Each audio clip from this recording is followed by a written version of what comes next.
Nutrisi yang satu ini sangat diperlukan untuk kesehatan rambut dan kulit kita. Apakah itu? Tonton setelah yang satu ini.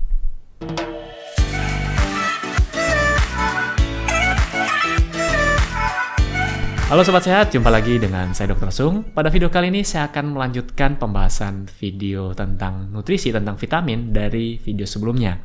Yang terakhir kemarin, kalau tidak salah, saya ada membahas vitamin B12. Dan kali ini saya akan melanjutkan membahas nutrisi yang penting untuk kesehatan rambut dan kulit kita. Nah, vitamin yang tersebut adalah biotin. Jadi kita mulai bahas ya, seperti biasa, mulai dari forms of nutrientnya. Jadi bentuk vitaminnya dulu. Jadi simak baik-baik. Nah, untuk biotin sendiri ada literatur yang menulisnya sebagai vitamin B7, ada juga literatur yang menulisnya sebagai vitamin H. Dan zat aktif dalam biotin adalah biositin. Kita masuk ke distribution and storage. Nah, biotin ini didistribusi di seluruh darah dan serum. Kemudian tempat penyimpanan yang penting adalah di hati. Lalu kita masuk ke penyerapannya. Jadi ada studi pada hewan, biotin ini diserap pada usus kecil bagian atas. Kemudian biotin juga diserap pada usus besar. Jadi pada manusia, biotin ini juga diserap pada usus besar. Lalu, biotin sendiri juga bisa diproduksi oleh bakteri di usus, tapi penyerapan dari ruta ini terbukti terbatas. Lalu kita masuk ke excretion atau pengeluarannya. Nah, untuk biotin ini diekskresi melalui urin dan feses. Ya, jadi ketika kita buang air kecil, kita buang air besar, biotin ini juga akan dikeluarkan melalui jalur itu. Lalu interaksinya, interaksi dengan obat-obatan, medication, atau nutrisi, dan dietary. Beberapa obat antikonvulsan itu merupakan obat anti kejang ya, dan alkohol menghambat transfer biotin dengan usus sebagai media pembawanya. Kemudian ada hormon steroid dan beberapa obat antikonvulsan mempercepat katabolisme biotin dalam jaringan. Jadi kalau kita bicara katabolisme, kita tidak lepas dari kata metabolisme. Jadi metabolisme itu ada dua, ada anabolisme dan ada katabolisme. Jadi kalau anabolisme itu molekul yang simpel dibentuk menjadi yang kompleks, jadi pembentukan. Sedangkan katabolisme adalah sebaliknya. Misalnya otot kita di katabolisme dipecah gitu. Kemudian obat sulfa antibakteri dan antibiotik lainnya juga akan menurunkan sintesis bakteri biotin ya. Lalu, nah ini ada, jadi siapa di sini yang suka makan telur mentah? Terutama putihnya itu mengandung avidin. Jadi ada literatur yang saya baca, avidin dan biotin ini saling bermusuhan gitu.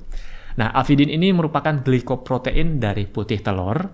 Jadi terutama putih telur yang mentah ya. Putih telur yang mentah ini mengandung avidin, dan avidin ini akan berikatan dengan biotin di usus dan membentuk kompleks yang tidak larut sehingga tidak dapat diserap oleh usus kita. Oke. Tapi ketika si telur ini kita masak atau dipanaskan, avidin akan didenaturasi sehingga menjadi tidak aktif. Jadi tidak akan mengikat si biotin tadi. Akhirnya biotin bisa diserap oleh usus kita, ya.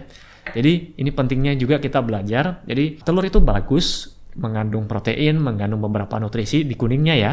Kalau putihnya mengandung protein, tapi ketika Anda salah mengolahnya, hasilnya juga tidak baik, ya. Jadi ketika orang yang sering mengkonsumsi telur mentah, akibatnya adalah kekurangan biotin dalam tubuhnya karena zat avidin yang aktif tadi akan mengikat biotin sehingga biotin sulit diserap oleh usus kita.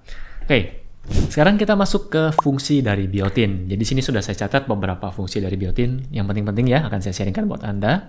Yang pertama, biotin ini bisa membantu untuk pertumbuhan sel. Kemudian bisa membantu untuk memproduksi asam lemak. Kemudian membantu tubuh kita untuk memetabolisme karbohidrat, fat, dan protein. Kemudian jumlah yang cukup ini sangat diperlukan untuk kesehatan rambut dan kulit.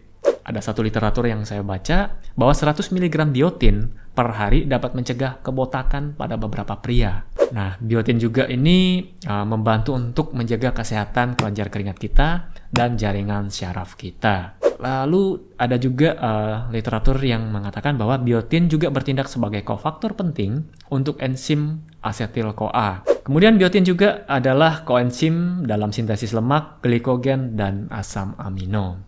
Oke, lalu apa yang terjadi kalau tubuh kita kekurangan biotin? Jadi di sini saya sudah merangkum defisiensi sign-nya.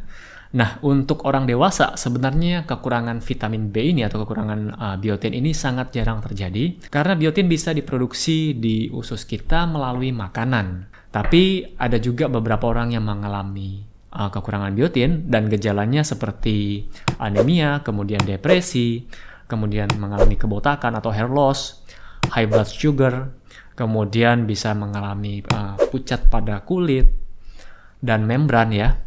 Kemudian susah tidur, lalu kehilangan nafsu makan, muscular pain itu nyeri pada otot, lalu nausea, mual ya, dan nyeri pada lidah atau inflamasi pada lidah. Kemudian kita masuk ke supplemental form atau bentuk suplemennya. Nah, di sini bentuk suplemennya adalah D-biotin atau dikenal juga sebagai vitamin H. Untuk toxicity, tidak ada toksisitas yang diketahui untuk biotin. Kemudian untuk dosis requirement, jadi tidak ada RDI untuk biotin, yang ada EI ya, jadi AI-nya, adequate intake. Nah, untuk pria sekitar 30 mikrogram per hari, untuk wanita 25 mikrogram per hari, pada masa kehamilan 30 mikrogram per hari, dan pada masa menyusui 35 mikrogram per hari. Untuk di Eropa direkomendasikan sekitar 40 mikrogram per hari. Lalu dalam keadaan defisiensi, dalam keadaan tubuh kita kekurangan, itu bisa mengkonsumsi sekitar 100 sampai 600 mikrogram per hari. Tapi saran saya ketika Anda sudah mengalami defisiensi, silakan kunjungi dokter dan konsultasikan pada dokter Anda ya. Kemudian kita masuk ke sumber dari makanan ya atau food sources-nya. Jadi tadi sudah dari suplemen, sekarang dari sumber makanan. Anda bisa peroleh dari kuning telur atau egg yolk, kemudian dari liver, kemudian dari meat, milk, ya, soybean, dan whole grains. Oke, kemudian yang terakhir, pesan saya yang terakhir adalah, jadi di sini ada studi terbaru untuk mereka yang menjalani diet ketogenik memiliki kebutuhan biotin yang meningkat. Oke, jadi itu tadi pembahasan mengenai biotin, dan semoga penjelasan singkat saya ini bisa Anda mengerti dan bisa bermanfaat buat Anda semua. Oke, sampai jumpa di video saya selanjutnya. Salam hebat luar biasa.